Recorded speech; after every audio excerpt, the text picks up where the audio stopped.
Climate change is getting worse. Carbon could cost us the planet. Just look out the window. The debate is settled. 97%. 97%. 97% of scientists agree. Climate deniers, people who believe climate change is not happening in any meaningful way, are sometimes painted in the media as fringe characters, as kooks. So this might shock you.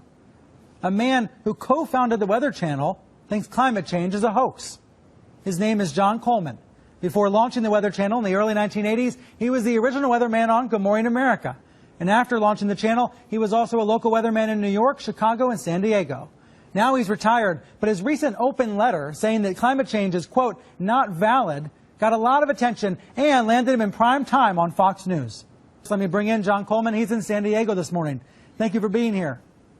It's nice to be on CNN. Hello to all your viewers. I resent you calling me a denier. That is a word meant to put me down. I'm a skeptic about climate change. What's your thought on jailing skeptics as war criminals? Well, we'll see what happens. Some of the millions of people around the world who do not believe man is responsible for global warming could soon be facing more than just mockery from the left. President Obama's top lawyer admits the government is considering much more forceful action. And I want to make it darn clear, Mr. Kenny's not a scientist. I am. He's the CEO of the Weather Channel now. I was the founder of the Weather Channel, not the co-founder. And I'm glad you did, because I am addicted to the Weather Channel. I watch a lot of cable news. Now, hold on just a minute. I'm not done. And CNN has taken a very strong position on global warming that it is a consensus. Well, there is no consensus in science. Science isn't a vote. Science is about facts. And if you get down to the hard, cold facts, there's no question about it. Climate change is not happening. There is no significant man-made global warming now. There hasn't been any in the past, and there's no reason to expect any in the future.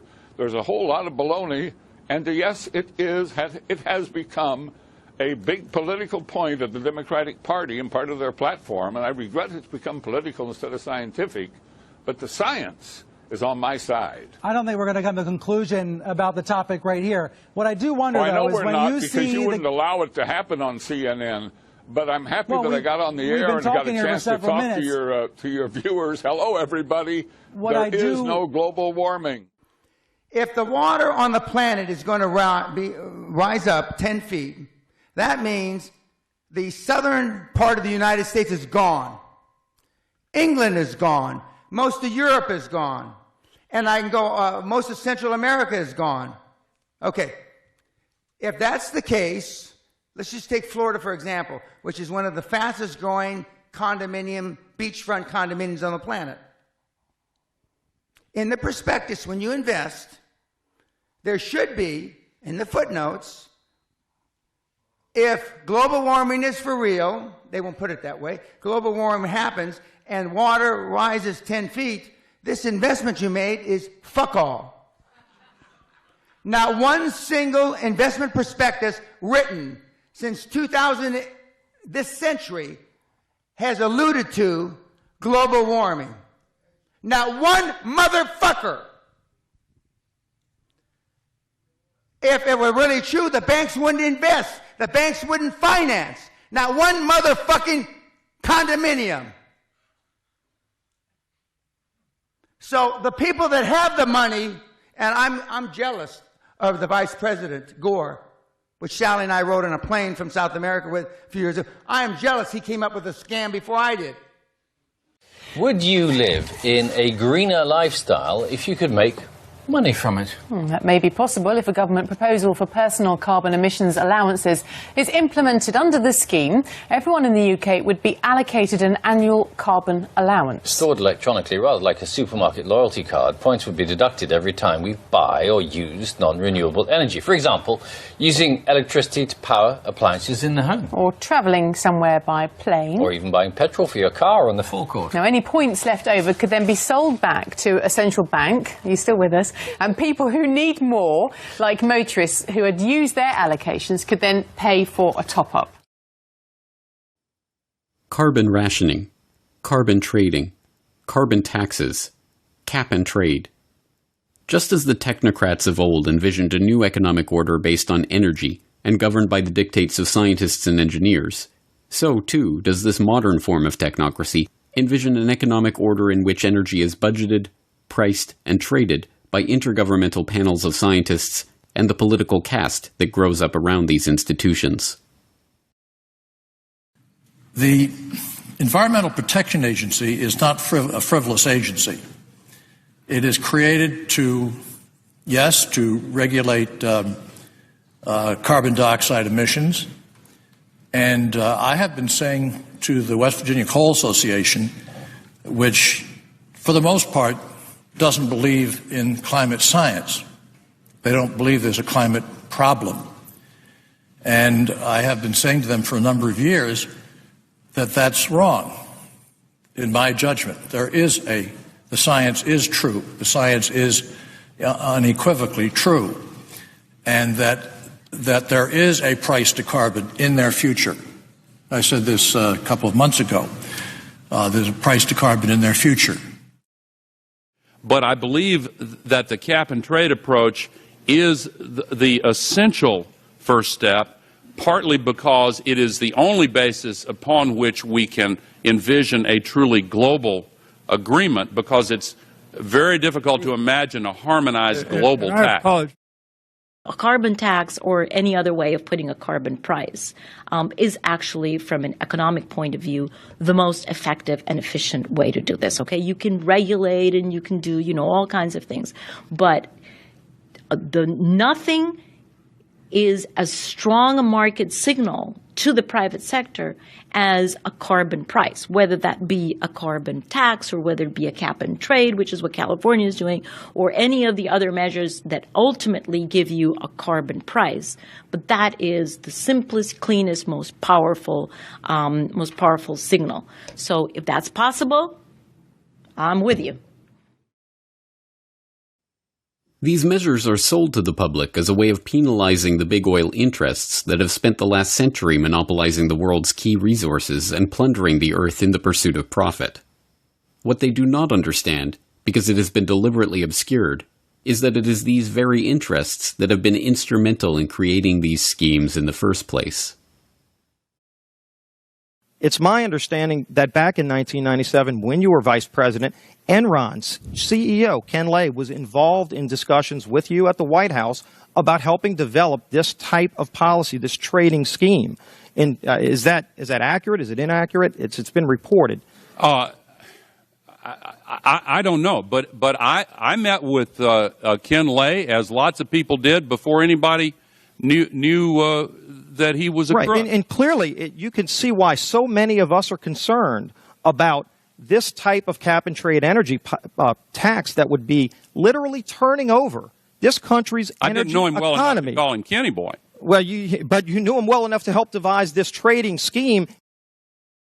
Because the financial institutions, the banks of this world know it's not going to happen.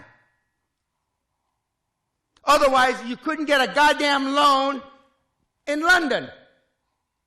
You know those 30, 40-year mortgages? The world will be over by then. Is Barclays Bank going to give you a motherfucking loan? With the greatest respect, ma'am, it's the greatest fraud that's been perpetrated on mankind this century. Back in 1997, when you were vice president, Enron's CEO, Ken Lay, was involved in discussions with you at the White House about helping develop this type of policy, this trading scheme. I don't know. In the early 1990s, Enron, the disgraced Texas-based energy trading company that turned out to be a complete fraud, spearheaded the EPA's $20 billion cap-and-trade program for sulfur dioxide, promptly becoming the largest trader in that market. As a follow-up, the company, led by Ken Lay, began lobbying the Clinton administration, and particularly Vice President Al Gore, to create a similar market for carbon dioxide, making lavish contributions to environmental groups like the Nature Conservancy, whose climate change project argued for restrictions on carbon emissions.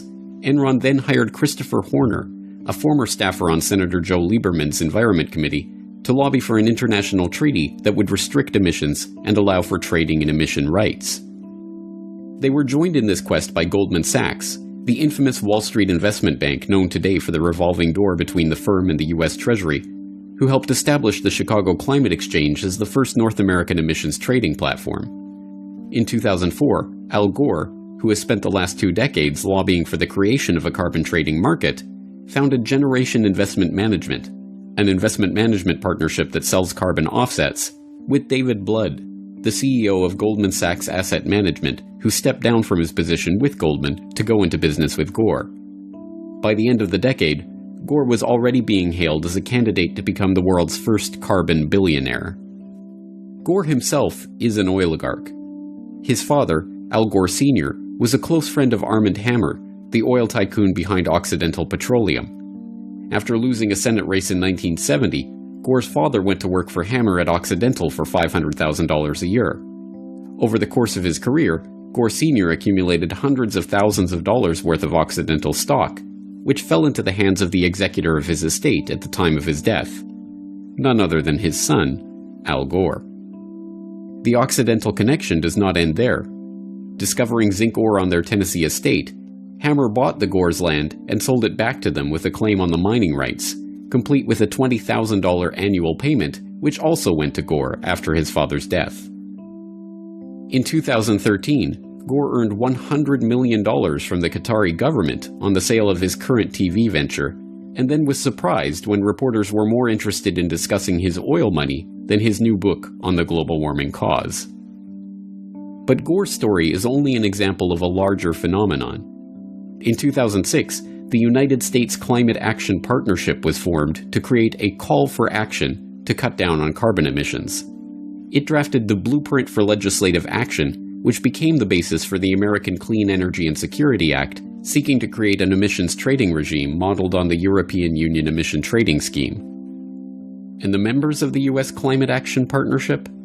A who's who of the oligarchy, including BP, ConocoPhillips, and General Motors.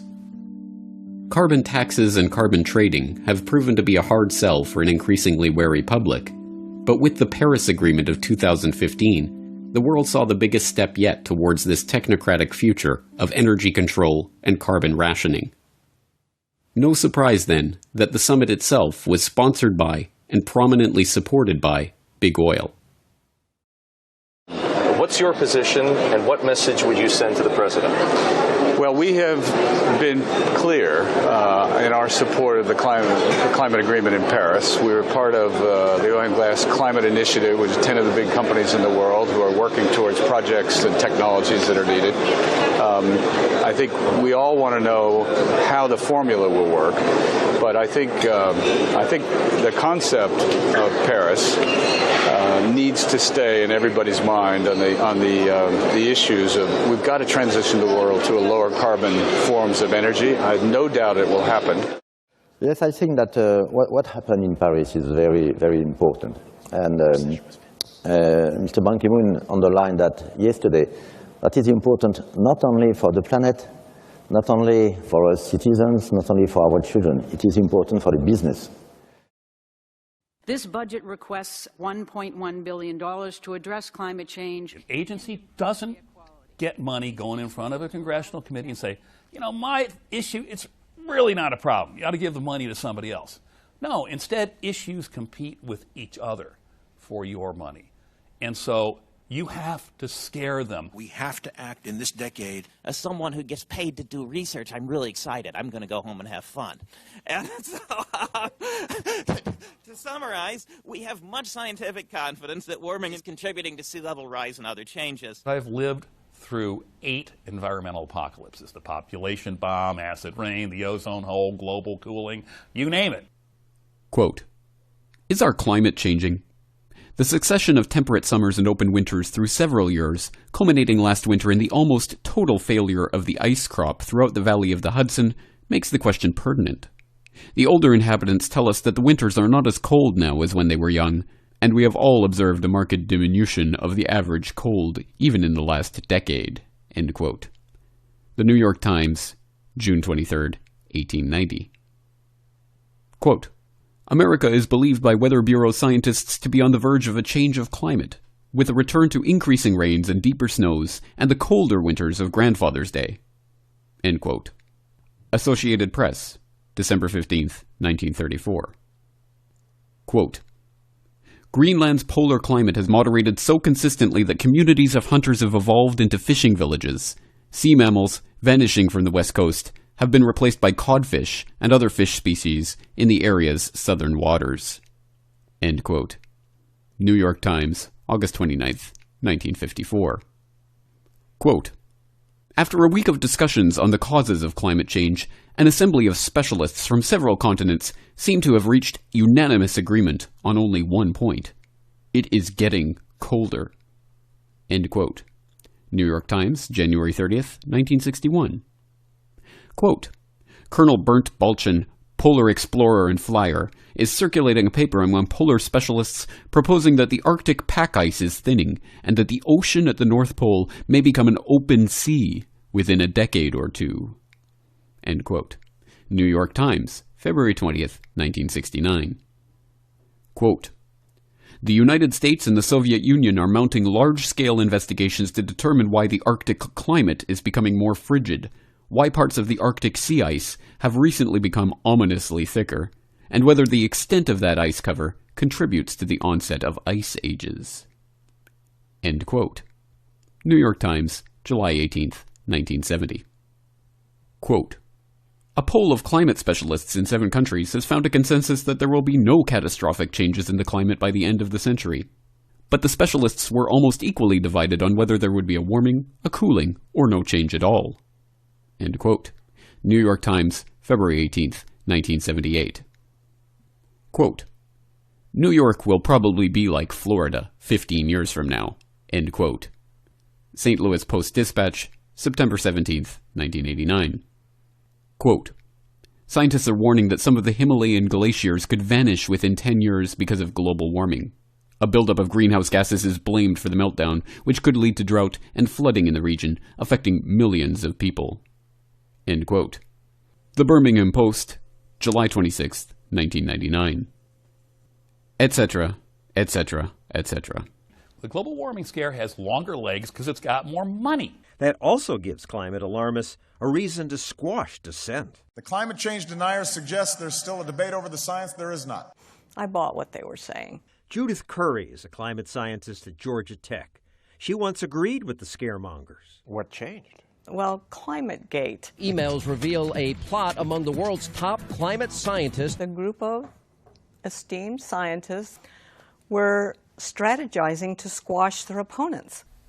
Very few have actually bothered to read the emails and documents for themselves. Few have browsed the hairy README file, the electronic notes of a harried programmer trying to make sense of the CRU's databases. They have never read for themselves how temperatures in the database were artificially adjusted to look closer to the real temperatures. Or the hundreds, if not thousands, of dummy stations which somehow ended up in the database. Or how the exasperated programmer resorts to expletives before admitting he made up key data on weather stations because it was impossible to tell what data was coming from what sources. Few have read the 2005 email from ClimateGate ringleader and CRU head Phil Jones to John Christie, where he states, quote, "The scientific community would come down on me in no uncertain terms if I said the world had cooled from 1998. Okay, it has, but it is only 7 years of data and it isn't statistically significant." Or where he concludes, "As you know, I'm not political. If anything, I would like to see the climate change happen so the science could be proved right, regardless of the consequences. This isn't being political. It is being selfish." Or the email where he broke the law by asking Michael Mann of hockey stick fame to delete a series of emails related to a Freedom of Information request he had just received. Or the email where he wrote, "If they ever hear there is a Freedom of Information Act now in the UK, I think I'll delete the file rather than send it to anyone. We also have a Data Protection Act, which I will hide behind." Or the other emails where these men of science say they will redefine the definition of peer review in order to keep differing viewpoints out of the scientific literature. Or where they discuss ousting a suspected skeptic from his editorial position in a key scientific journal. Or where they fret about how to hide the divergence in temperature proxy records from observed temperatures. Or where they openly discuss the complete lack of warming over the last decade. Or any of the thousands of other emails and documents exposing a laundry list of gross scientific and academic abuses. Of course, the alarmists continue to argue, as they have ever since they first began to acknowledge the scandal, that ClimateGate is insignificant.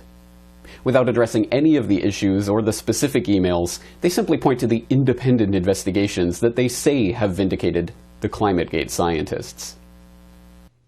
Like the UK Parliamentary Committee, which issued a report claiming that Phil Jones and the CRU's scientific credibility remained intact after a rigorous one-day hearing which featured no testimony from any skeptic or dissenting voice.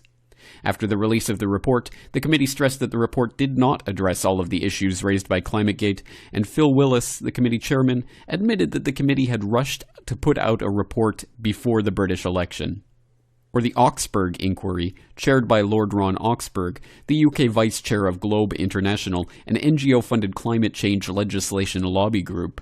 The Oxburgh Inquiry released a 5-page report after having reviewed 11 scientific papers unrelated to the ClimateGate scandal that had been handpicked by Phil Jones himself. It heard no testimony or evidence from anyone critical of the CRU. Unsurprisingly, it found the ClimateGaters not guilty of academic misconduct.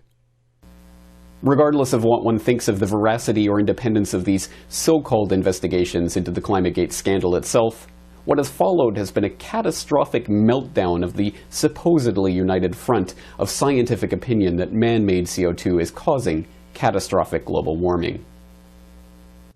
In late November of 2009, just days after the initial release of the ClimateGate emails, the University of East Anglia was in the hot seat again. The CRU was forced to admit that they had thrown away most of the raw data that their global temperature calculations were based upon, meaning their work was not reproducible by any outside scientists. In December of that year, the UN's Copenhagen climate talks broke down when a negotiating document was leaked showing that, contrary to all PR, it would be the third world nations bearing the brunt of a new international climate treaty, with punishing restrictions on carbon emissions that would prevent them from ever industrializing. The document, written by industrialized nations, allowed the first world to emit twice as much carbon per person as the third world, and was widely seen as an implementation of a eugenical austerity program under a green cover.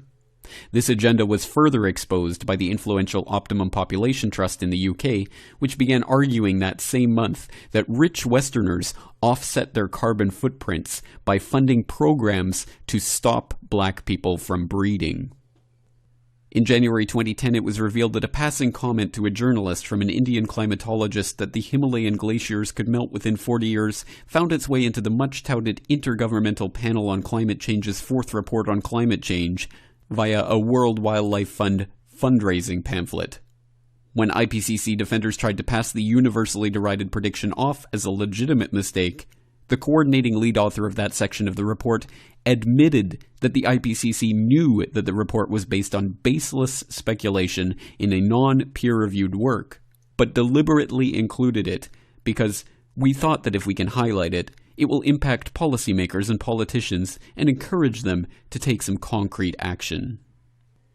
Later that month, doubt was cast on another claim in the IPCC report, this one that 40% of the Amazon rainforest was in danger of disappearing due to man-made global warming. These doubts were confirmed in July when the claim was sourced back to pure, unverified speculation on the now-defunct website of a Brazilian environmental advocacy group. Just this month, the exact opposite of the original claim was shown to be the case when a new study appeared in Science demonstrating that forests in past warming periods were not decimated, but in fact blooming with life, experiencing a rapid and distinct increase in plant diversity and origination rates. Also in January, the UK Information Commissioner ruled that researchers at the CRU had broken the law by refusing to comply with Freedom of Information requests, but that no criminal prosecution would follow because of a statute of limitations on prosecuting the illegal activity.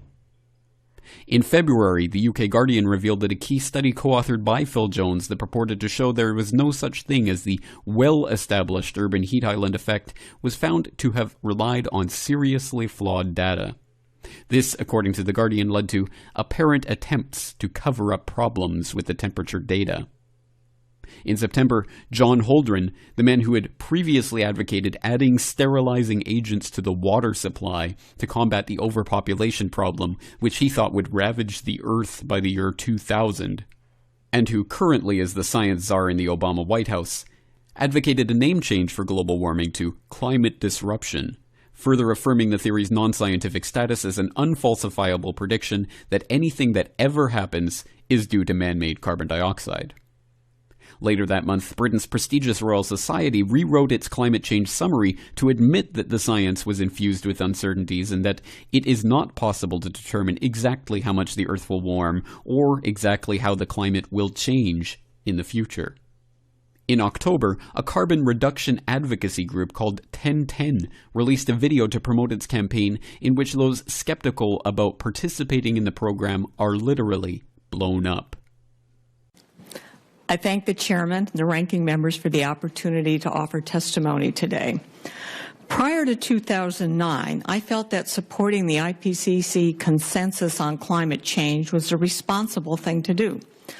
I bought into the argument, don't trust what one scientist says, trust what an international team of 1,000 scientists has said after years of careful deliberation.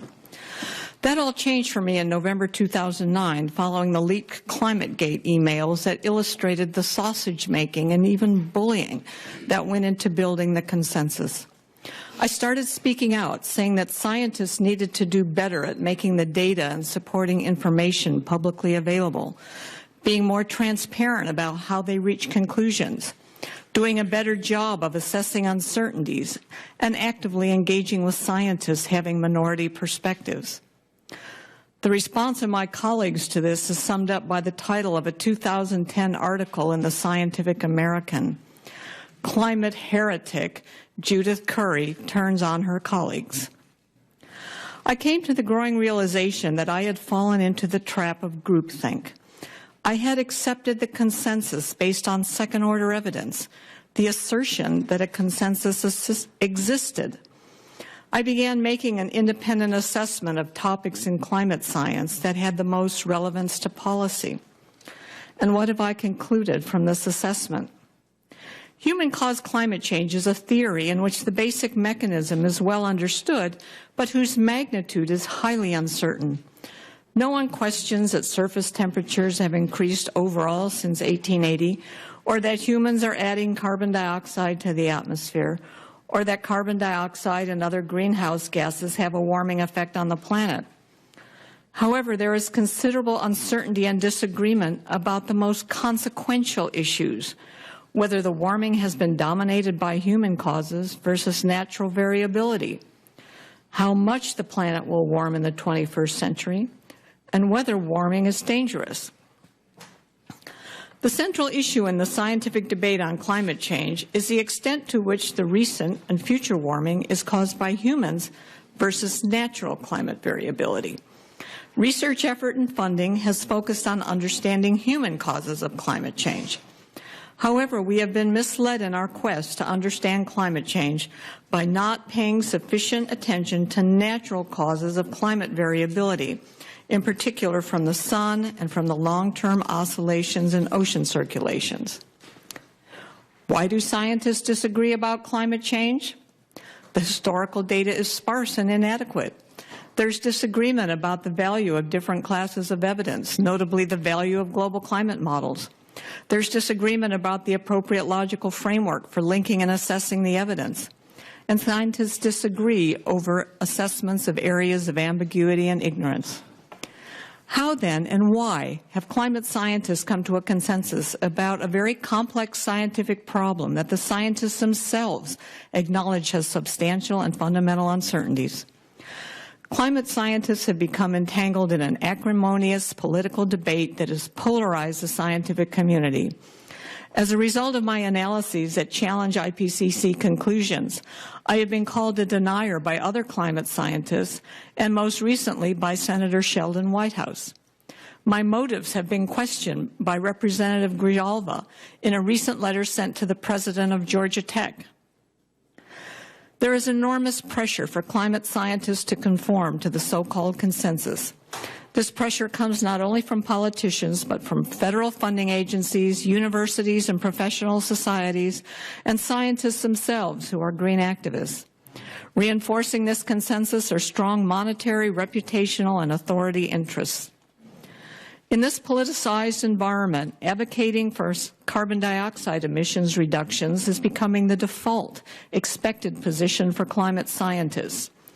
This advocacy extends to the professional society that publish journals and organize conference. Policy advocacy, when combined with understating the uncertainties, risks destroying science's reputation for honesty and objectivity, without which scientists become regarded as merely another lobbyist group. There's no agreement as to whether warming is dangerous or not. For saying that, you were one of the targets of the congressman saying, show us where you get your money. Yeah. I was one of the 7. 7 climate skeptics were branded heretics in order to reveal all their sources of funds. Curry abandoned science. This is after praising me and pushing me a few years ago as, the prestigious scientist. Well, you have wrong and whatever. opinions now. Yeah. I was trying to be honest as a scientist. It was very unpopular with a lot of my colleagues. They were trying to squash people who disagreed with them. And they've succeeded. I get emails from people all the time who wish they could speak out. What are they worried about? Losing their jobs? It's dangerous to dissent when climate change is something politicians address with religious zeal. This was the moment when the rise of the oceans began to slow and our planet began to heal. Admit it. It's a religion. The head of the United Nations Climate Panel said it's his religion. When you emit greenhouse gases, you feel like you're committing a sin? I suppose if I were a preacher, I'd say we're all sinners, but there's redemption out in the future. If you go to the movies these days, you'll hear lots of scary things. We've never been hit by a storm quite like this. Global warming is the reason for this unprecedented event. Environmentalism and Hollywood have gone hand in hand. Mark Morano, a journalist who tries to fight the fear-mongering, calls this propaganda from people who want government to control life. Mr. Vice President, if we don't act now, it's going to be too late. What you call propaganda, they say we're just informing people. They're not informing people. They're using science and environmental scares to achieve these political ends that they've been trying to do essentially since the 1960s. I think we're on the verge of a major climate shift. Those are the exact words we heard in the 1970s about the global cooling scare. They actually said climatologists are pessimistic that politicians won't act in time in order to prevent the coming climate catastrophe. At the UN, a movie actor lectures the delegates. Droughts are intensifying, our oceans are acidifying. Leonardo DiCaprio is probably the chief celebrity spokesman. He actually famously said one time, "I'll fly all over the world in order to fight global warming." But he didn't quite get the disconnect. Yeah, come on. What you got? The most successful movie ever is this one. That's right. Avatar's villain is a mining company. This little gray rock sells for $20 million a kilo. To get it, the miners will destroy the indigenous people's land. Those savages are threatening our whole operation. The film's director is James Cameron. He went down with Sigourney Weaver to Brazil to protest hydroelectric dams, which would have brought running water and electricity to hundreds of thousands of people, and then flew back home to Hollywood, where he had mansions, he had private planes. He's living a high-carbon lifestyle, yet he is willing to deny that progress to the poor people. Flying around the world, criticizing greenhouse gases. We asked DiCaprio and Cameron's representatives about their hypocrisy, but they didn't respond. Break the rules. Hollywood tells kids to fight environmental destruction, get in the way. There's nothing to stop them from bulldozing from one coast to another.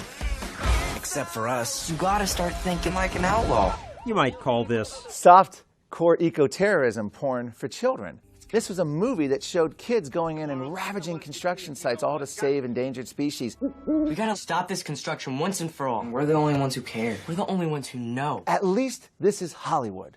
At least we can look at that and say, that's fiction, that's supposed to be fiction. This isn't supposed to be. The New York Times climate reporting reads like a Greenpeace newsletter. The so-called paper of record says climate signals are growing louder and we're running out of time and the worst is yet to come. A crippling, potentially historic blizzard. On TV, storms are not just bad, they're historic. Historic, crippling, and catastrophic. Historic snow. Historic. Historic. Historic. Historic snow day. And climate change causes so many problems. CNN actually asked, was this asteroid caused by global warming? What's coming our way? Is this an effect of perhaps global warming? There's a blurring between fiction and reality because they have a political agenda. Sea level worldwide would go up 20 feet. This is what would happen in Florida. Climate scientists laugh at those claims, but kids don't know that. And today in school, they watch this over and over. We've had children who had to sit through Al Gore's film 4 times in 4 different classes. Global warming, or none like it hot. The kids also watch The Story of Stuff. It explains how a radio is made. The metal was probably mined in South Africa. The petroleum was probably drilled in Iraq. Story of Stuff has been viewed 40 million times. It says if you buy a radio. These people paid with the loss of their clean air, with increasing asthma and cancer rates. Kids in the Congo paid with their future. This is basically telling kids, everything you buy, we're exploiting other people. I'm sorry, I bought a radio. Instead of marveling at the technology behind it, they're calling progress for these countries exploitation. This film was shown at the UN. The little girl watches the news and learns that because of man, her world will fall apart. Kids are scared. They're very scared. They have pictures of Santa Claus's home melting, and they do this every Christmas. There may be no alternative but to cancel Christmas. And no one better tell kids, don't be scared. No dissent allowed when you're teaching your children about global warming. They're going to be told that there is one view, and the view is that we face a climate danger and that we must act. The scientific community released a report that proves beyond a doubt that the Earth is getting warmer. This global warming is caused by things you grown-ups do, and by the things you don't. If drastic measures aren't taken soon, by the time I grow up, there won't be any fish left in the sea. Rainforests and clean air will be a thing of the past. The polar ice caps will be gone, oceans will rise, entire countries will disappear. Life will change in ways you can't even imagine. There could be famine, worldwide epidemics. Life expectancy will be lower. And we're not just talking about the future. We're talking about my future. But this is no surprise. You adults have known about this for years. And though you could have done something about it, you haven't. You can say, it's not my problem. You can say, I won't be around in 50 years. But from now on, you can't say I didn't know. Starting today, the lines are drawn. You have to choose sides. Either you're for my future, or you're against it. You're a friend, or you're an enemy. I may just be a kid today, but tomorrow will be different. This is the last time I'll be talking to you adults. You've had your chance to fix this problem. Now we have ours. We won't be cute, we won't be patronized, and we will not be denied our future.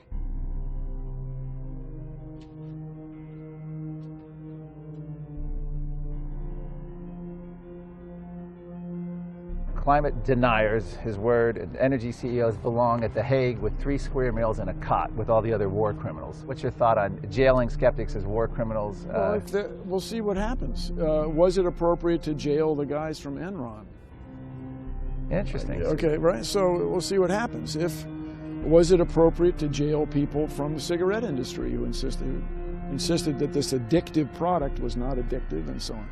And you think about, in these cases, for me as a taxpayer and voter, the introduction of this extreme doubt, where you go with extreme doubt about climate change, is affecting my quality of life as a public citizen. So I can see where people are very concerned about this and are pursuing criminal investigations as well as engaging in discussions like this. New scientific findings show climate change is way scarier than many politicians are willing to acknowledge. UN report, world on path to catastrophic climate change by 2030. Okay, So we're all going to die. Is catastrophic events including flooding, droughts, wildfires, disease, and mass death. Climate catastrophe. Destabilization around the globe. The science now shows climate change will get worse. It will be deadly. Time is running out, and leaders need to, quote, act now, idiots. There will be irreversible damage to the planet. It's not a matter of if, but rather when. We are not moving fast enough. Holy shit. Like, how do you process something this dire? You need to start thinking about banning private cars from cities. That unprecedented and immediate change is needed to prevent a climate catastrophe. And we are almost out of time. You don't need people's opinions on a fact. And that means more extreme weather events. That means water scarcity. That means more wildfires. That means sea level rise and losing our coastlines. That means a tremendous amount of impact. At a time like this, when they have the science, they have the information. And to not do so shouldn't be tolerated.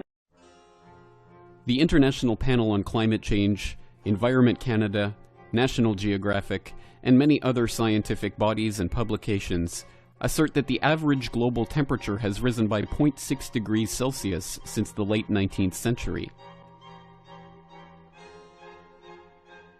This assertion is based on a dataset provided by the Climate Research Unit, headed by Phil Jones, a professor in the School of Environmental Sciences at the University of East Anglia. When asked by independent researcher Warwick Hughes for the raw data behind the dataset, Dr. Jones replied, "We have 25 or so years invested in the work. Why should I make the data available to you when your aim is to try and find something wrong with it?" Since then, Steve McIntyre also attempted to get the raw data from the UK Met Office, but his Freedom of Information request was denied, with the UK Met Office citing a secret non-disclosure agreement they had with Dr. Jones, the documentation for which they could no longer find. In Dangerous Deception, a recent article in the Canada Free Press, Dr. Tim Ball, a former climatology professor at the University of Winnipeg, explains why this lack of transparency is so worrying. Recently, the Corbett Report had a chance to talk to Dr. Tim Ball about transparency, intellectual honesty, and the climate change debate. If you're working in a lab or in a university, and you're playing around with ideas and experiments and so on, there's always an academic or scientific responsibility that you have to be able to show your work and explain your work and so on. And in many cases, that's not being fulfilled. I mean, the hockey stick, where finally it was tested after how they'd done it was disclosed, saying, no, we can't, this is wrong. But when you go public and say, here's the results and this is the truth, then there's a social responsibility that kicks in. And unfortunately, and in some ways, if the politician does it, that's fine, because the credibility of politicians is so low. And the public understand they're doing it for a political motive. But when you get a scientist going public with it for a political motive, bringing the credibility of science to it, but doing it for their own political agenda, then you have really crossed that line between the scientific responsibility and the social responsibility. What the public need to know is that there are 4 major agencies producing global temperature on an annual basis. They come up with different numbers each year. And the number, I remember one year, it varied by 0.4 degrees Celsius. Well, if you're saying 0.6 in 100 years, and each year you're differing by 0.4, using the same data, well, the reason there's a difference is because you don't use the raw data. You adjust, you modify, manipulate the raw data. And of course, at what point are you doing it to get the result that you want? Well, if you're not willing to disclose how you came up with your number, the suspicion has to be, you cooked the books, fella. And I think if that number of 0.6, which is quoted everywhere, National Geographic have it on, the NOAA, the American National Oceanographic, they've on their website, Environment Canada used the number, and yet here the guy that produced it is not willing to explain how he got it. We got a serious problem on our hands, and of course what's interesting is nobody wants to come out and say you cooked the books. But what other explanation can you come up with for not disclosing that information? I mean, how could it be possibly secret or confidential? The difficulty is, and Tolstoy identified this 100 years ago, you know, that if you've made a career out of selling an idea and to your friends and to your colleagues and to the world, and then you've got to be the one that comes out and says, gee, you know what I told you, completely wrong. That's tough, very tough. And but if we're going to influence entire energy and economic programs for the world, because cap and trade, Kyoto, all of these things are based on these numbers, there is a massive, massive social responsibility. And unfortunately, there have been enough of these people that have not been willing to accept that and have crossed the line. So it isn't just that the politicians have politicized science, it's those scientists that have politicized science that are the problem. National Geographic for heart-wrenching video shows starving polar bear on iceless land. From December 7th, 2017, just squeaking in under the wire there for nomination for the 2017 Fake News Awards. This article read in part, quote, when photographer Paul Nicklin and filmmakers from conservation group Sea Legacy arrived on Somerset Island, near the largest Baffin Island, in late summer, they came across a heartbreaking sight, a starving polar bear on its deathbed. We stood there crying, filming with tears rolling down our cheeks, he said. Video shows the polar bear clinging to life, its white hair limply covering its thin, bony frame. One of the bear's back legs drags behind it as it walks, likely due to muscle atrophy. Looking for food, the polar bear slowly rummages through a nearby trash can used seasonally by Inuit fishers. It finds nothing, and resignedly collapses back down onto the ground. By telling the story of one polar bear, Nicklin hopes to convey a larger message about how a warming climate has deadly consequences. Okay, well, thank you for that stinker of a story, National Geographic, and it wasn't long before the backlash against this story started, not just in the alternative media, the independent media, but all over the establishment media. People were calling out this story as a steaming pile of refuse. Total fake news. You might remember this tragic little scene from The Inconvenient Truth of Al Gore, where he shows this and narrates about, oh, these polar bears are starting to drown because they can't swim because they're looking for sea pack ice that's melting in the Arctic. Oh, you know, look at this. This is proof that polar bears are drowning and dying. Well, people might know that Charles Monette was actually suspended over the Dead Polar Bears report and was investigated for those claims, but don't worry, he was cleared for any scientific misconduct regarding them. I'll throw in a transcript to the hearing where he was grilled about this paper. It's quite humorous, especially where he claims the storm had nothing to do with the deaths of these polar bears. But that was enough to ingrain the polar bear as one of the iconic symbols of global warming, the global warming ambassador to the world, so that now, for example, an ice sculpture polar bear is melting in the middle of Montreal, therefore man-made climate change. Or Science magazine a few years ago had this hand-wringing op-ed about climate change and the integrity of science. We are deeply disturbed by the recent escalation of political assaults on scientists in general and on climate scientists in particular. A report that they originally illustrated with this quote-unquote photograph, which isn't a photograph at all, but a Photoshop. They eventually had to retract this, saying the original image associated with this letter was not a photograph, but a collage. The image was selected by the editors, and it was a mistake to have used it. So again, the polar bear floating out there in the ice, stranded out on the ice, what's it going to do, is fake, and is constantly used as the image to make us believe in this global warming scare. May be no alternative but to cancel Christmas.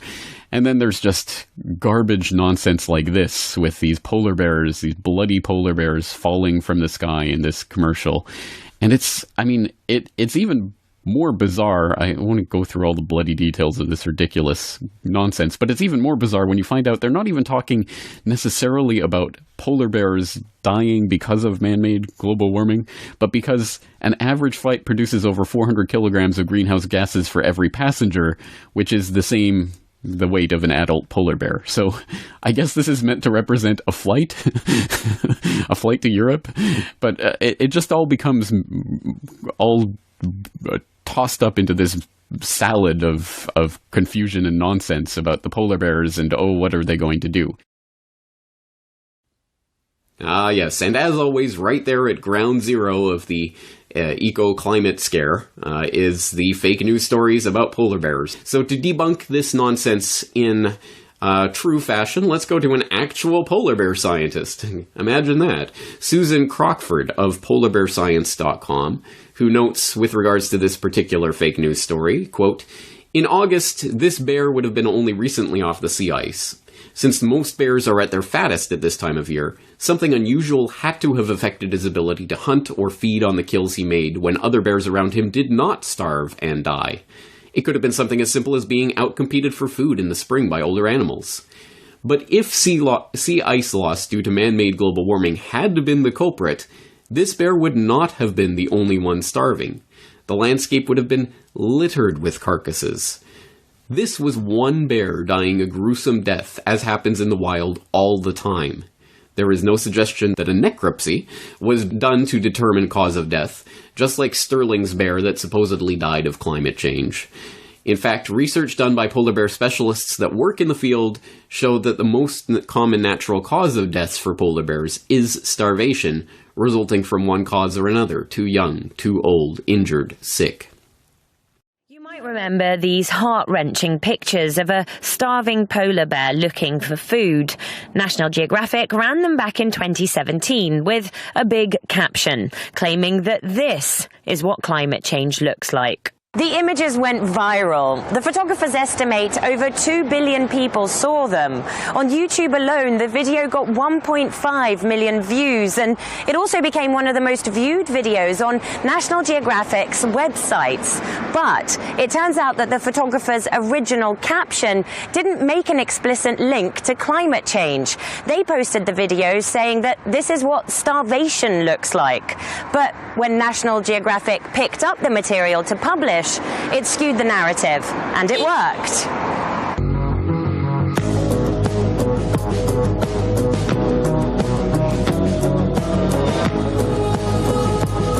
This is one bear. It's not a once-off, is it? I mean, and there's the expectation that as climate change continues, that this kind of image is going to be amplified again and again. But that viral success troubled the photographers. It was not the message they intended for viewers. The mission was a success, but there was a problem. We had lost control of the narrative. We were perhaps naive. The picture went viral and people took it literally. Well, now National Geographic has been forced to admit that it went too far in linking the dying bear to climate change, and that there's no way of telling exactly why the stricken bear was on the verge of death. First, the headline: Berkeley declares a climate emergency. Here's the story. It's so bad, says the City Council, that a sixth mass extinction is coming. Life on Earth could be devastated for the next 10 million years. We must, therefore, humanely stabilize the human population. In the event that I am reincarnated, I would like to return as a deadly virus in order to contribute something to solve overpopulation. Prince Philip, reported by Deutsche Presse Agentur, DPA, August 1988. In 1998, Ted Turner pledged to give more than $1 billion to the United Nations to be spent in the implementation of population reduction policies planet-wide.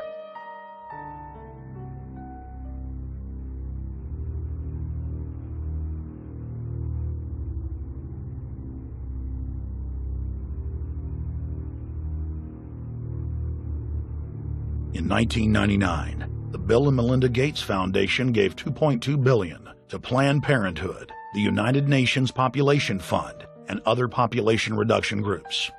By 2007, the Gates had given more than $30 billion, almost exclusively to population control groups. The controlled corporate press cynically reported that the Gates were giving the money to help third world children. Bill and Melinda Gates were dethroned as the world's most generous philanthropists when their friend and fellow population reduction enthusiast, Warren Buffett, gave $37 billion to fund an army of population control groups. And I actually think the world will be much better when there's only 10 or 20% of us left. Dr. Eric Bianca. Is spending $1 million on that last 3 months of life for that patient, would it be better not to lay off those 10 teachers and to make that trade-off in medical costs? But that's called the death panel, and you're not supposed to have that discussion. The growing human population. Because if where we are, there's nothing else. And do you have views about what should be done about that? Can't you guess? We've got to stabilize the population. When I was born, there were what's wrong with the population? I mean, with too many people. That's why we have global warming. We have global warming because too many people are using too much stuff. With all the evidence that we've amassed in our preparations for the Stockholm Conference, including the views of many of the world's leading scientists, I am convinced that the prophets of doom have got to be taken seriously. In other words, doomsday is a possibility. I'm equally convinced that doomsday is not inevitable. On paper, it would be almost impossible to find a less likely candidate for godfather of the modern environmental movement than Maurice Strong. A junior high school dropout from a poor family in rural Manitoba struck hard by the Great Depression, Strong's meteoric rise to the heights of wealth and political influence is itself remarkable.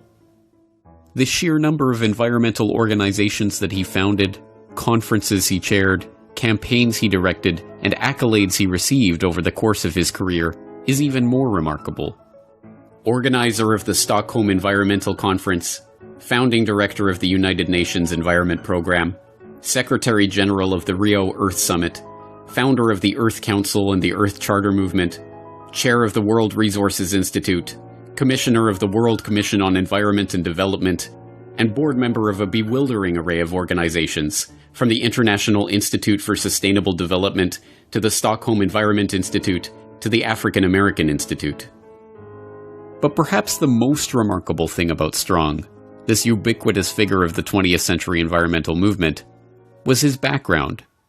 A Rockefeller-connected millionaire from the Alberta oil patch who divided his time between environmental campaigning and running major oil companies. To understand how this came about, we have to examine the history of the emergence of the environmental movement.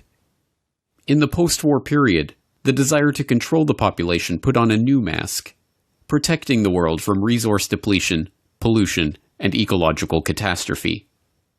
And, as always, the Rockefeller family was there to provide the funding and organizational support to steer this burgeoning movement toward their own ends. President Nixon and the United States Congress established the Commission on Population Growth and the American Future. The chairman of this unique commission is John D. Rockefeller III. It was a very broad-ranging mandate. Nobody's had one of this character before. And just from that, this question of quality of life just emerged as the seemingly key issue. But the main finding was that stabilization of some kind is clearly desirable for the country. Yes, we said that it is recognized that population cannot continue to grow indefinitely. Nobody questions that. And we said from our findings, we felt that now the nation should welcome and plan for a stabilized population. Well, the whole question of pollution, environment, and population came very much to the fore in amazingly rapid time. And President Nixon, in July 1969, made a statement to the Congress exclusively on this question. And I'd like to read just 2 sentences from that statement, as I think it's indicative of his concern in regard to the subject and his recognition of its importance here and around the world. He said, "One of the most serious challenges to human destiny in the last third of this century will be the growth of the population. Whether man's response to this challenge will be a cause for pride or for despair in the year 2000 will depend very much on what we do today." Joining the Rockefellers in shaping the international environmental movement were their fellow oligarchs across the Atlantic, including the British royals behind BP and the Dutch royals behind Royal Dutch Shell. And facilitating the transition from eugenics to population control to environmentalism was Julian Huxley, brother of Brave New World author Aldous Huxley and grandson of Darwin's bulldog T.H. Huxley. Julian Huxley was a committed eugenicist, chairing the British Eugenics Society from 1959 to 1962. But, like the other eugenicists of the post-war era, he understood the need to pursue the now discredited work of eugenics under a different guise. The founding director of the United Nations Educational, Scientific and Cultural Organization, UNESCO, Huxley wrote in the agency's founding document about the need to find ways to make the cause of eugenics politically viable once again. At the moment, it is probable that the indirect effect of civilization is dysgenic instead of eugenic. And in any case, it seems likely that the dead weight of genetic stupidity, physical weakness, mental instability, and disease proneness, which already exist in the human species, will prove too great a burden for real progress to be achieved. Thus, even though it is quite true that any radical eugenic policy will be for many years politically and psychologically impossible, it will be important for UNESCO to see that the eugenic problem is examined with the greatest care, and that the public mind is informed of the issues at stake, so that much that now is unthinkable may at least become thinkable. Huxley found the perfect front for the reintroduction of these unthinkable eugenical ideas in 1948, when he used UNESCO as a springboard for founding the International Union for the Conservation of Nature, and then again in 1961, when he used that agency as a springboard to create the World Wildlife Fund. Joining Huxley as co-founders of the fund were not only Prince Bernhard of the Netherlands, founder of the Bilderberg Group and former employee of the IG Farben conglomerate, and Prince Philip of England, but Godfrey A. Rockefeller of the Rockefeller dynasty. Together, they pledged to harness public opinion and educate the world about the necessity for conservation. Years of education about the strain that the growing human population put on the resources of the earth, paid for by the very oligarchs who had just spent the past century monopolizing one of the world's key resources, led, inevitably, to a predictable conclusion. Now, for the first time in the history of man, an international movement is underway. The people of the nations and the nations of the world have joined together to find the answers. This building and the world's representatives hold the solution. We have seen what we've done to bring about the destruction of our Earth. Is it not the time now to cure the disease that we ourselves have created? Yes, the cure for the disease of mankind, according to Rockefeller-funded propaganda featuring John D. Rockefeller III as an expert commentator, was to be found at the United Nations, whose headquarters had been so graciously donated by the Rockefeller family itself. And the first step toward discovering that cure was to organize the UN Conference on the Human Environment in Stockholm in 1972, the world's first international environmental conference. For 11 days in June 1972, Stockholm was a magnet for everyone concerned with the environment. 1,200 official delegates from 113 nations were in Stockholm for the first international conference on the human environment. The meeting, first proposed to the United Nations by Sweden and approved by the General Assembly in 1968, attracted worldwide attention. In 4 short years, the topic of the human environment had gone from the back pages of newspapers to make headlines on page 1. And who better to oversee the conference and lay the institutional groundwork for this burgeoning, oligarch-supported movement than a consummate oil man? The very fact that the conference began with 113 participating countries with very high-level delegations from those countries, this in itself represented a very significant step forward, because this demonstrated more than anything else the real concern of the majority of countries in the world. All his life, Maurice Strong had the uncanny ability to be in the right place at the right time to meet the right person to advance up the ranks. Having been born in Oak Lake, Manitoba in 1929, and suffering through the Great Depression, the ambitious young Strong dropped out of school at age 14 and headed north to look for work. Finding his way to Chesterfield Inlet, Strong got a job as a fur buyer for the Hudson's Bay Company, and there met Wild Bill Richardson, a prospector whose wife, Mary McCall, hailed from the family behind McCall Frontenac, one of Canada's largest oil companies. So Mr. Strong sort of enters the big world through a guy by the name of Wild Bill Richardson, who was a sort of prospector, married into an oil family called McCall, whose company was called McCall Frontenac. It was a major importer of oil from the Middle East, had been taken over long since by the Texaco Company through a brokerage house called Nesbitt Thompson. So, in a way, Mr. Strong was introduced to the world of big oil and the world of resources at a very young age, was picked up as a very smart kid, taken under the wing of a man named Paul Martin Sr., who was a cabinet minister and whose son would go on to become the Prime Minister of Canada. And introduced to the oil patch through people at the very top, and that would include David Rockefeller. Through the Richardsons, Strong made a series of increasingly unlikely connections. First, he was introduced to the treasurer of the then brand new United Nations, Noah Monod. Unbelievably, Monod didn't just secure Strong a job as a junior security officer at UN headquarters. He allowed the young Manitoba farm boy to live with him in New York. And while there, Monod introduced Strong to the most important contact of his life, David Rockefeller. From that moment on, Strong was a made man. And from that moment on, wherever Strong went, Rockefeller and his associates were there somewhere in the background. It was a Standard Oil veteran, Jack Gallagher, who gave Strong his big break in the Alberta oil patch when he quit his UN security job to return to Canada. And when Maurice Strong suddenly decided to quit that oil patch job, sell his house, and travel to Africa, he supported himself working for Rockefeller's Caltex in Nairobi. When he quit that job in 1954 and started his own company back in Canada, he hired Henry Bruni, a close friend of Rockefeller associate John J. McCloy, to manage it, and appointed 2 Standard Oil of New Jersey reps to its board. By his late 20s, he was running his own company, and was already a millionaire. As he would throughout his life, Maurice Strong capitalized on these connections and opportunities to full effect.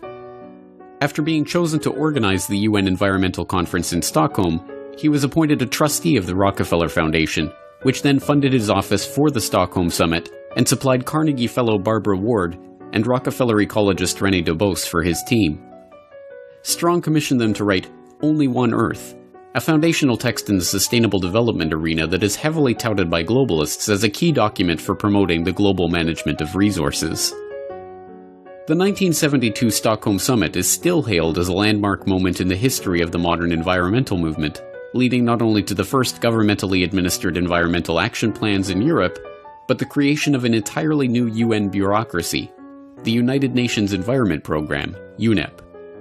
Naturally, the UN appointed Maurice Strong as UNEP's first director. Shortly thereafter, Strong continued his double life by jumping straight back into the oil patch. Eastern Canada was hit particularly hard by the OPEC oil embargo, and as a result, then Prime Minister Pierre Trudeau created Petro-Canada, Canada's national oil company. And who did he tap as the company's first president? None other than that crusading Rockefeller-backed environmentalist, Maurice Strong. Leaving that post in 1978, Strong continued with a scarcely believable series of governmental, private sector, and international appointments, from chairman of the Canada Development Investment Corporation to chairman of AZL Resources Incorporated, to leading the UN's famine relief program in Africa. In 1987, Strong helped to organize another environmental conference, much less known but no less remarkable than the Stockholm Summit. Dubbed the Fourth World Wilderness Congress, the meeting took place in Denver, Colorado, and brought together Strong, David Rockefeller, Edmund de Rothschild, then Treasury Secretary James Baker, and a gaggle of other oligarchs, bankers, Washington power players, and globalists, ostensibly to talk about the environment. What they actually discussed was altogether more incredible.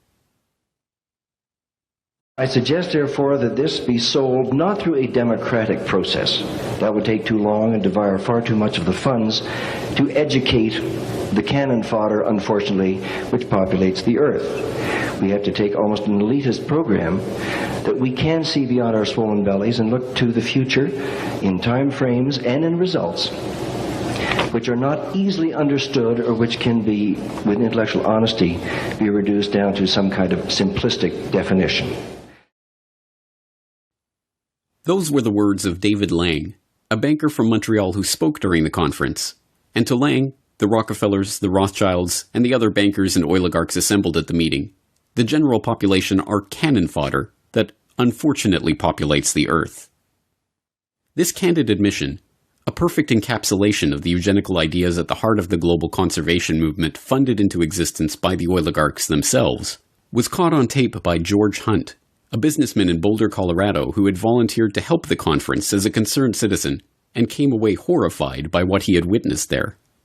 He released his own recordings of the proceedings in the early 1990s to warn the public about this group and its ultimate aims.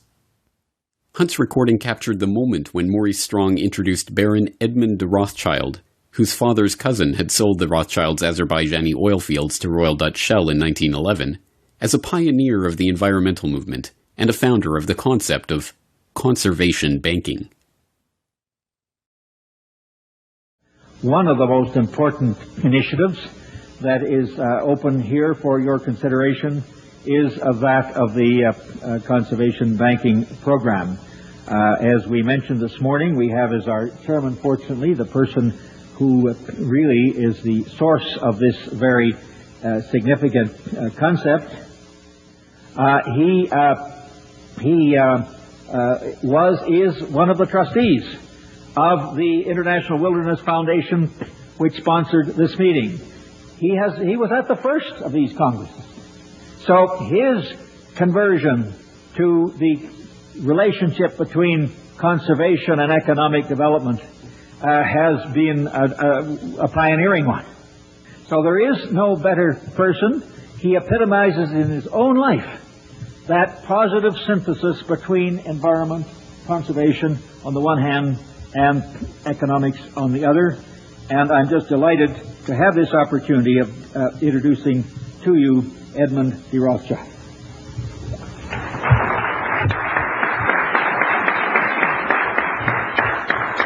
Maurice, thank you very much indeed for all that you've said, and I would ask the audience to take with a slight grain of salt all that he has said about me.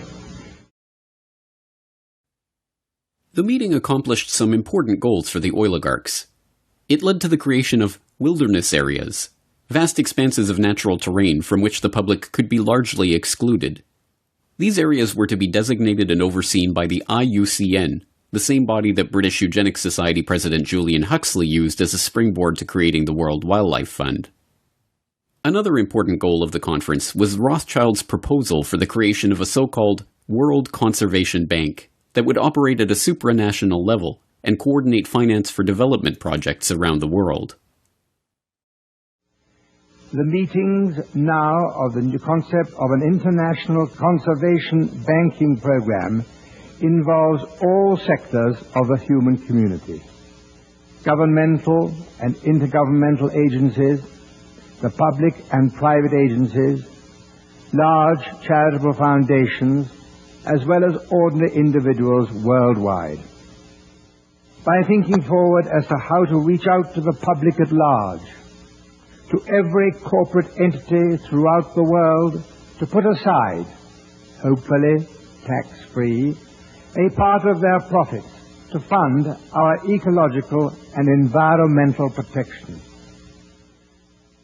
Ladies and gentlemen, every country has its own problems, its indigenous peoples and its wildlife.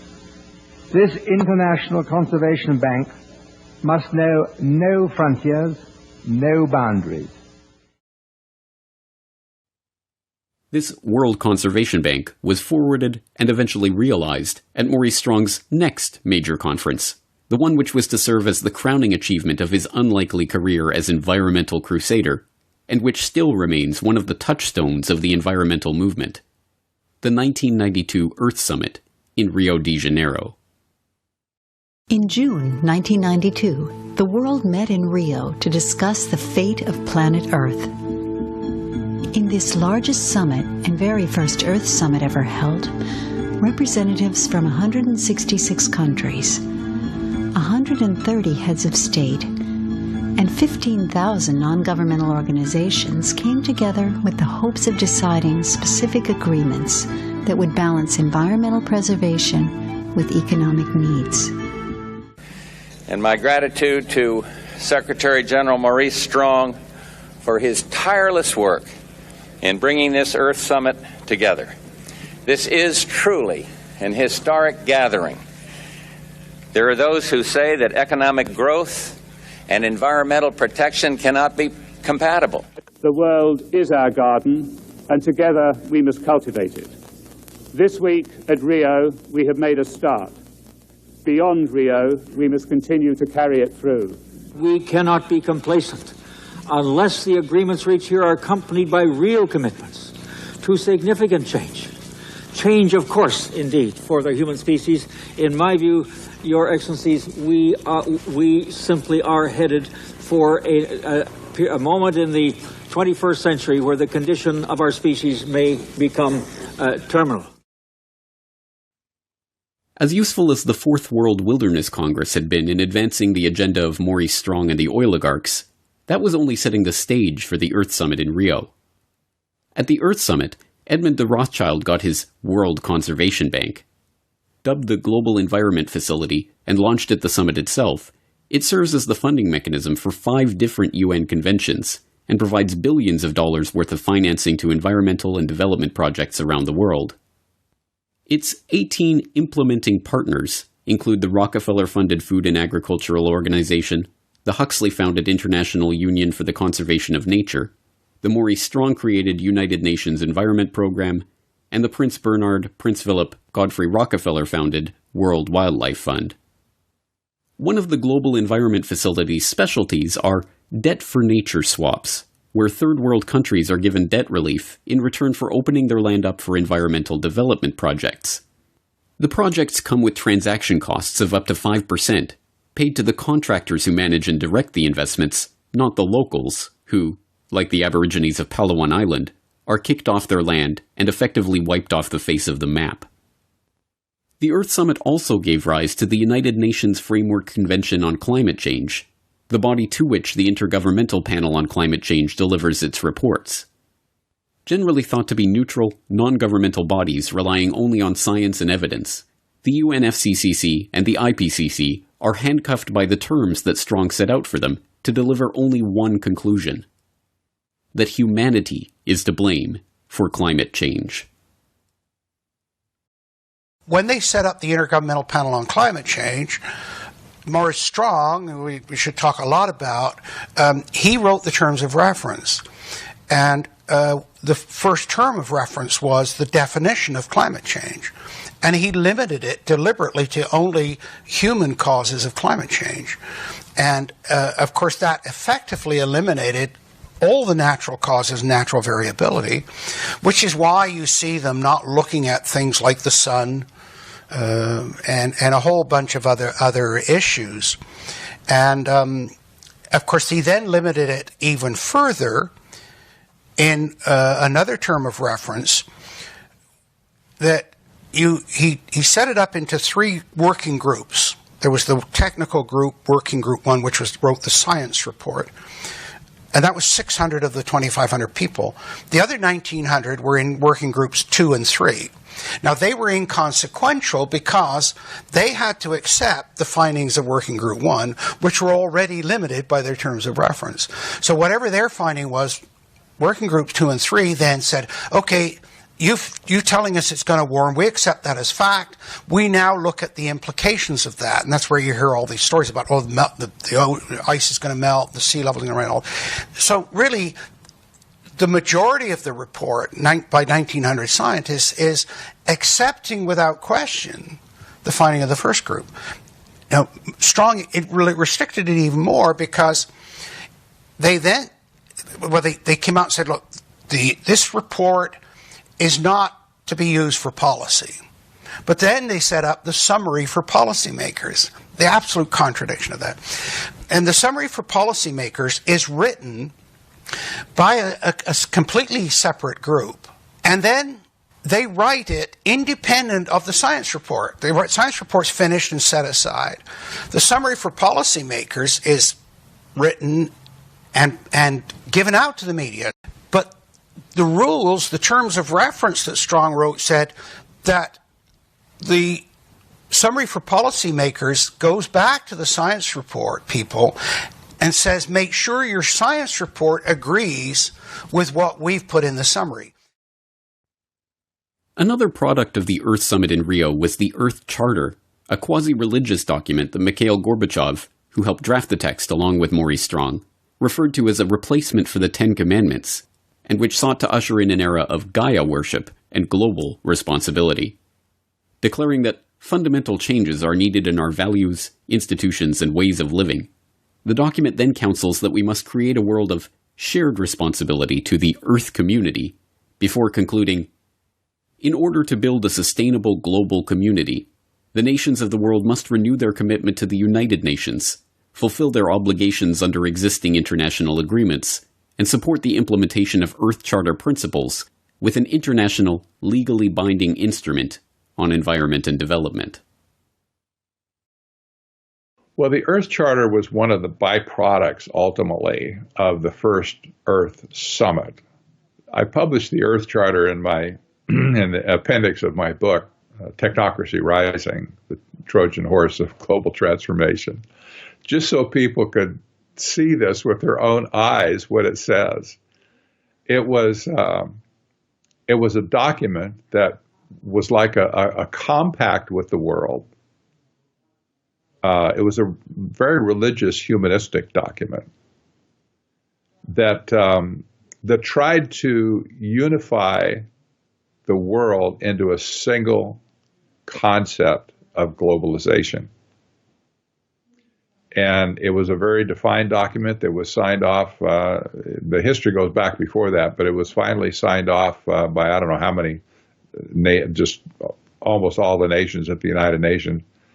And the primary author of the Earth Charter was Stephen Rockefeller.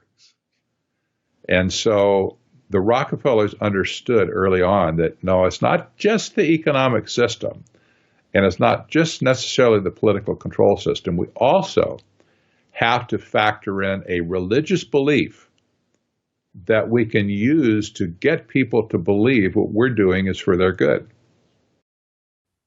What the oligarchs had been working toward for decades, and what they achieved in Rio in 1992, was the completion of the transformation of the eugenics philosophy, from talk of sterilization of the feeble-minded, to a popular understanding of humanity as a cancer that must be removed for the Earth to live.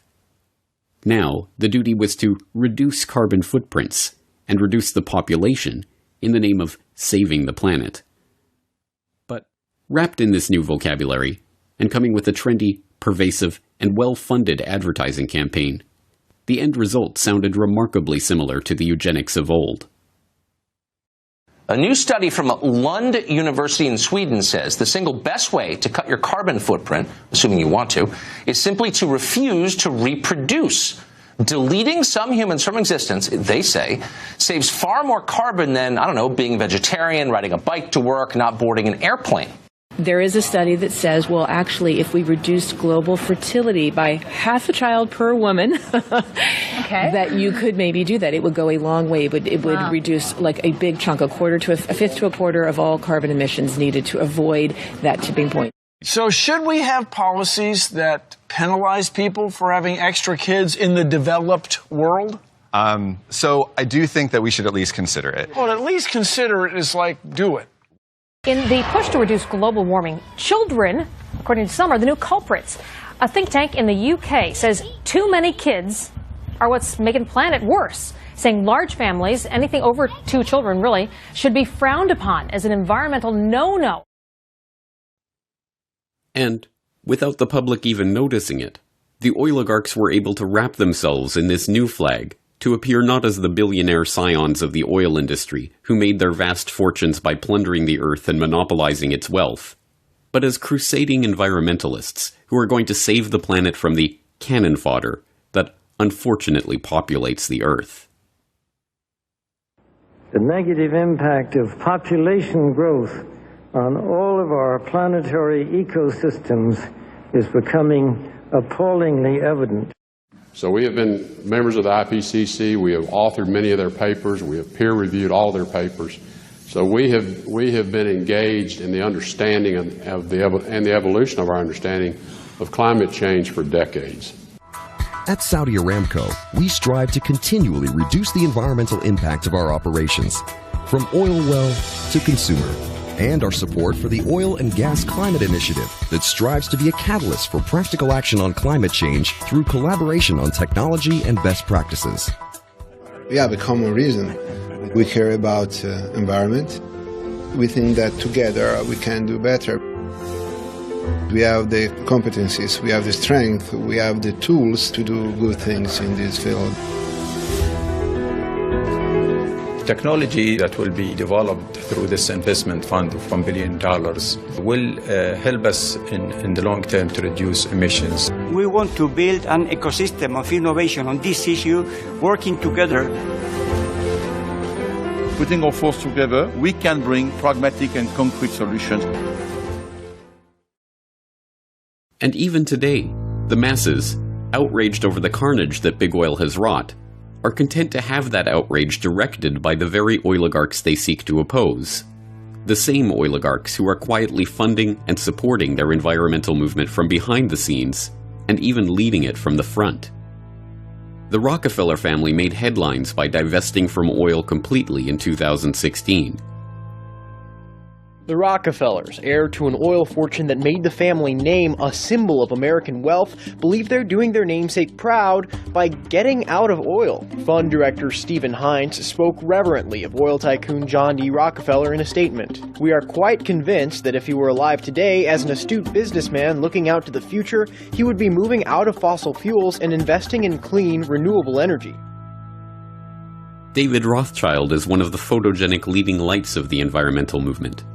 Dubbed Plastic Jesus for his publicity stunts and photo opportunities masquerading as a concerned environmentalist, David Rothschild, a scion of the billionaire banking family that added to its fortune with its Azerbaijani oil field holdings and still invests in oil through ventures like Genie Energy, now spends his time lecturing the public about how their lifestyles are killing the polar bears. We have to start spending money, fast on the solutions that we have in hand to try and help these countries which are already seeing the effects of climate change today and seeing the effects of our consumption, basically.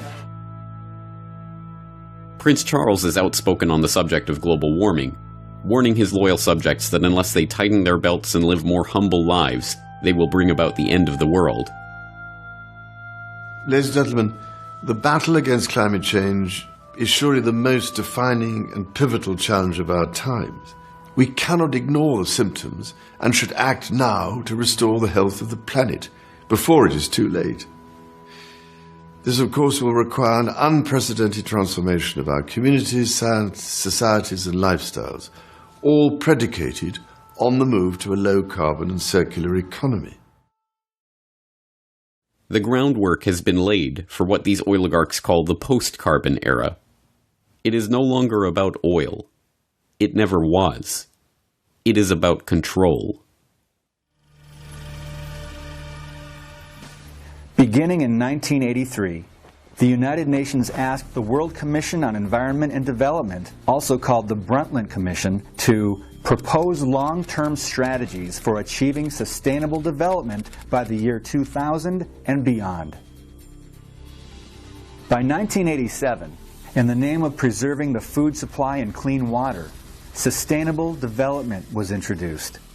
Director General of the World Health Organization and Vice President of Socialist Internationale, Gro Harlem Brundtland, led a commission that released a report called Our Common Future. In it, they defined sustainable development as development that meets the needs of the present without compromising the ability of future generations to meet their own needs.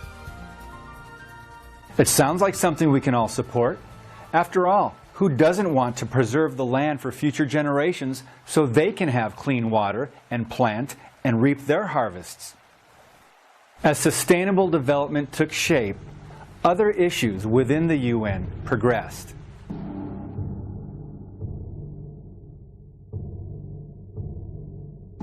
In 1992, an Earth Summit was convened under the auspices of the UN to formulate policy for the world environmental movement.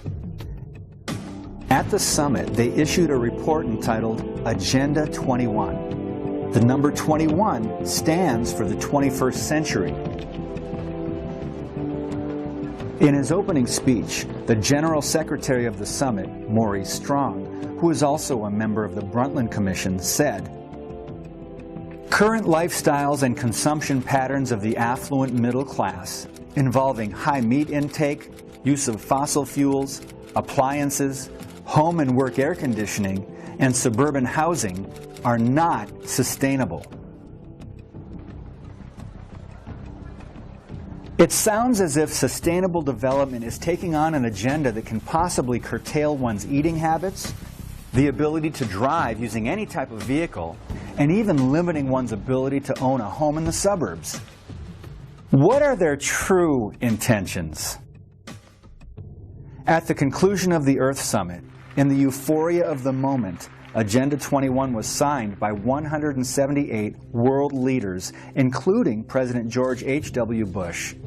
Since then, subsequent events have led American leaders, including Presidents Clinton and Obama, to sign further agreements and executive orders implementing Agenda 21.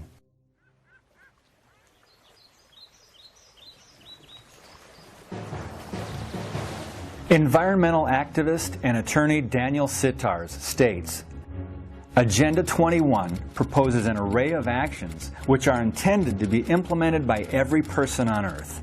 Effective execution of Agenda 21 will require a profound reorientation of all human society, unlike anything the world has ever experienced. A major shift in the priorities of both governments and individuals, and an unprecedented redeployment of human and financial resources. This kind of government control may sound inconceivable for a country like America, but in June of 1993, President Clinton issued Executive Order 12852 to create the President's Council on Sustainable Development. The purpose of the PCSD was to translate the recommendations set forth in Agenda 21 into public policy administered by the federal government. Now, this begs the question, what UN mandates are being funneled through the federal government to our local communities? So now, let's see how Agenda 21 is affecting the United States Bill of Rights and Constitution. In the UN's 1996 publication, Global Biodiversity Assessment, it states, property rights are not absolute and unchanging, but rather a complex, dynamic, and shifting relationship between two or more parties over space and time. Agenda 21's view toward private property can be traced back to the 1976 UN Conference on Human Settlement. In their Report of Habitat, the private ownership of land section reads, "Land, because of its unique nature and the crucial role it plays in human settlements, cannot be treated as an ordinary asset, controlled by individuals and subject to the pressures and inefficiencies of the market. Private ownership is also a principal instrument of the accumulation and concentration of wealth, and therefore contributes to social injustice. If unchecked, it may become a major obstacle in the planning and implementation of development schemes." This is contrary to the views of George Washington, John Adams, and the other founders of the United States. Agenda 21's view on private property is comparable to that of the Soviet Union, where private ownership was replaced with collective ownership. To explain, let's look at the first actions taken by Vladimir Lenin and his Bolshevik government. Following the October Revolution of 1917, agrarian land reforms did away with the people's private ownership of farms. The farms were seized and converted into government-mandated collective farms. On these collective farms, the ruling Soviet government determined production quotas which are similar to what is being recommended by the PCSD to bring the rates of harvest into line. With the guidance of UN affiliates, sustainable development programs have found their way into local communities. A good example took place in Contra Costa County, California in 2011. At a meeting to explain sustainable development, the following took place between the organizers and the citizens. An attendee did not understand what was meant by preserving open space. So open space is sort of defined as anything that does not currently have development on it. So it would be defined as agricultural areas or natural areas that don't have urban development on them, either industrial, commercial, or housing. Are you talking about government open space, or are you talking about private open space? People's private property, like eminent domain? It's both. Both? After much confusion from the citizens, a woman stated, "Private property, that's part of our constitutional values for people to have and be able to do whatever they want with their own private property. And for us to sit here and say they can't use their own property and you're calling it open space is somebody's private property." These types of meetings lead to more questions than answers. What are the true intentions of sustainable development? Private property rights are only one aspect of sustainable development. It affects an even more fundamental aspect of life, life itself. Let's look at the Chinese Communist government and its one-child policy. Just like marriage in China, there are numerous hurdles to overcome before permission is granted. For a Chinese couple to have a child, they have to get a birth license.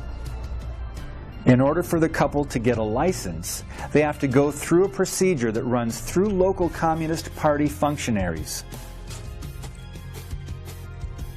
Without a birth license, no hospital or doctor can treat the mother or the child before, during, or after the birth.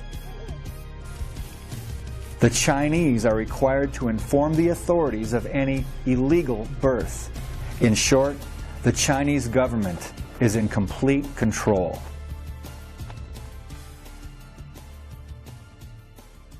Since China is one of the 5 permanent members of the UN Security Council, it has a great deal of influence on UN policy and how they view population control. China's one-child policy is now being considered as a viable solution towards sustainable development. The PCSD shows their support of this very idea in their 1998 publication, Sustainable America. We must move towards stabilization of the U.S. population and a reduced rate of population growth in the United States and the world. Sustainable America also promotes Agenda 21's view on education for sustainable development. We must expand the number of curricula, materials, and training opportunities that teach the principles of sustainable development. Generally speaking, it sounds as if the UN is altering children's school or college curriculum to improve the quality of education. On the surface, this sounds very positive. But is something missing here? What exactly are they changing, and how is this going to be implemented? Looking at the big picture, how is this directly affecting us and our individual freedom? It extends into many areas at state levels. One in particular is recommending large-scale training of new government workers to enforce sustainable development. A good example is taking place in Madison, Wisconsin. In the publication, Building a More Sustainable Future in Wisconsin, it emphasizes the importance of state and federal training and education programs to generate educators, facilitators, and motivators who would be capable of going into individual homes and helping people develop their own personalized sustainability action plans. This sounds as if, for the good of our communities, we can look forward to trained government employees entering our homes. How will this directly violate your freedom? Agenda 21 is much more than private property, population control, and education. It affects nearly every aspect of your life. The following is a partial list of what Agenda 21 also promotes. Relocating people from rural areas to cities, higher gas prices, manipulating transportation patterns, forbidding human access to land, seizure of private property, restricting the amount of water use, additional taxing, restricting the amount of waste, forced community involvement, and the list goes on. In support of saving the Earth, affiliates of the UN have continued to expand into local communities through programs known as Local Agenda 21. The main organization that local governments join to be part of Local Agenda 21 is ICLEI. ICLEI stands for the International Council for Local Environmental Initiatives. Founded in 1990, it was established when more than 200 local governments from 43 countries convened at its inaugural conference at the UN. ICLEI states that it provides technical consulting, training, and information services to build capacity, share knowledge, and support local government in the implementation of sustainable development at the local level. ICLEI has begun to entrench itself within the United States. As of today, the U.S. has by far the most local governments involved in ICLEI, exceeding 500. In 3 clicks, you can find out if your community is a member of ICLEI, the UN affiliate. Go to eclei.org. On the top menu bar of the website, click on Members. On the left side of the column, click on Global Members. Here, you will see countries listed alphabetically. Scroll down to the United States of America to find your city or town. If you don't find yours, look for others in your surrounding areas.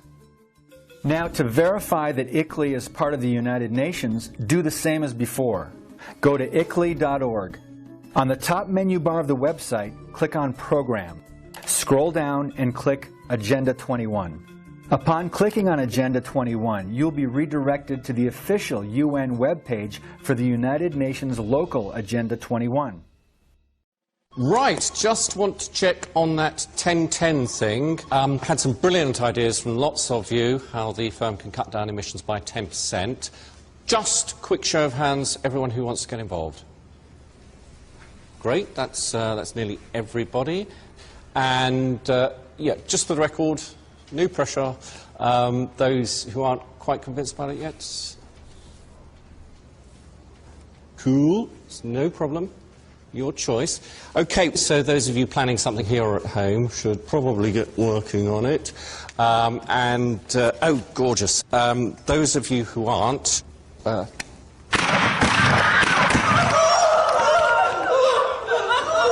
Excellent. Have a great weekend, everyone.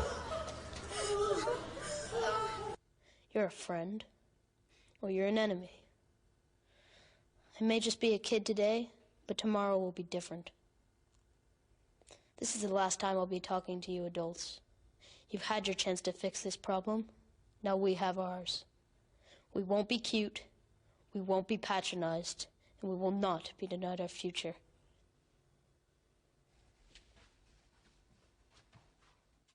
Well, I actually left Greenpeace a long time ago. I was one of the original founders. I was with them for 15 years in the top committee. But by around the mid-'80s, they turned sharply to the political left and began to adopt positions that I could not accept from my scientific background.